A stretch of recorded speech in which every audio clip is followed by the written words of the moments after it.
Everybody is kind of big excited about the Migos, who are dropping their much-awaited album, Culture 3, tonight at midnight.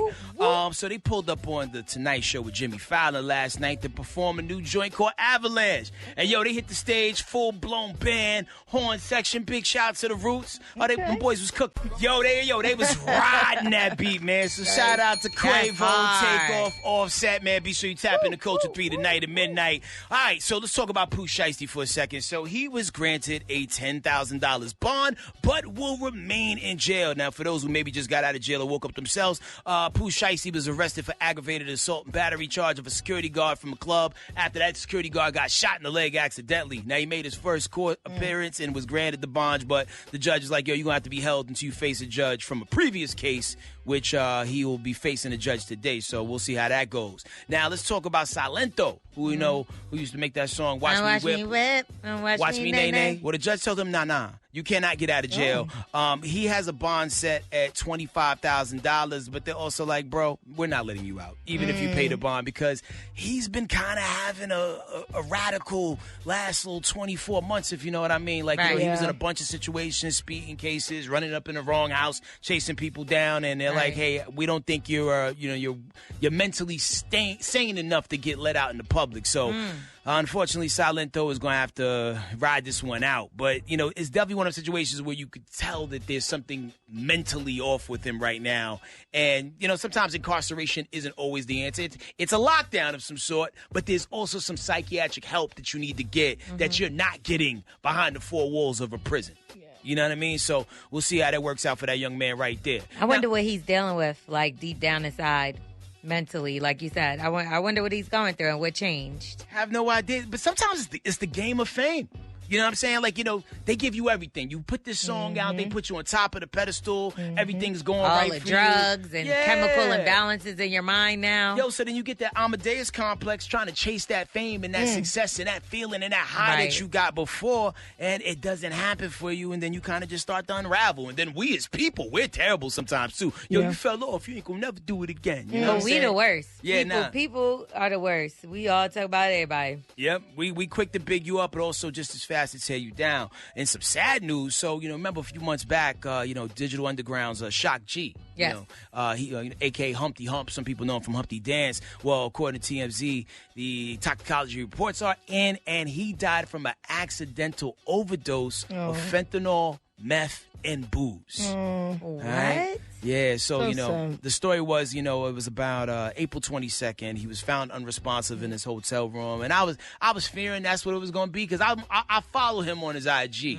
And just a lot of times when I would look at his stories, I'd be like, hey, man, this is a brilliant but sad dude who's, like, probably dealing and self-medicating himself in different ways. And I just hate to see it.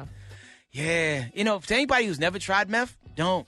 Fentanyl, have too. you tried it? Hell no. Oh, you said it like you had experience. You're like, to anybody that's ever tried, but here's the thing. Do it once. When you be looking at the mug shots of people that be getting arrested for, like, meth possession and all this other stuff. Like the toothless one? Yeah, they be looking scary. I don't be knowing whether it's crack or meth. I'm not even going to lie. Like, maybe I'm just not a good enough project baby or whatever. Now, let me tell you, those meth mug shots hit different. To me, heroin, crack, and meth, birds of a feather, and they were all flocked together. When you know, like, different levels and devils to each of those, because, like, crackheads, their weight will go up and down. You're like, sometimes you can tell when people using. I'm like, oh, you slim down again. I'm seeing you out here. I thought that was a cokehead. Nah, I know mad fat cokeheads.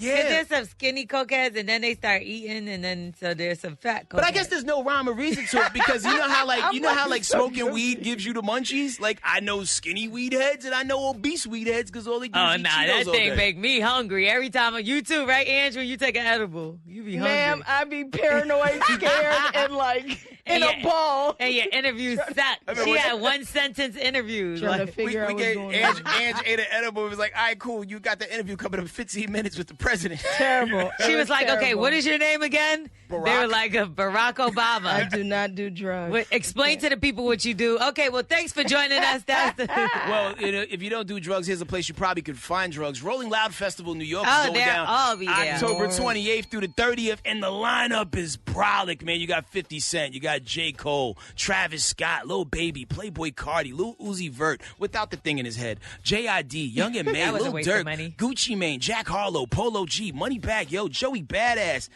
Pooh Sheisty, but I'm saying that in air quotes. I don't know. It's October. You got time, right?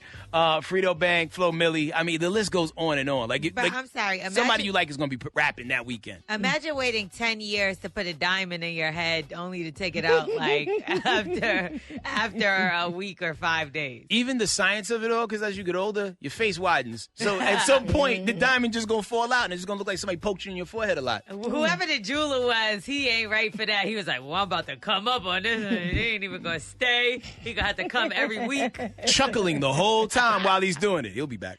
He anyway, sewed it in.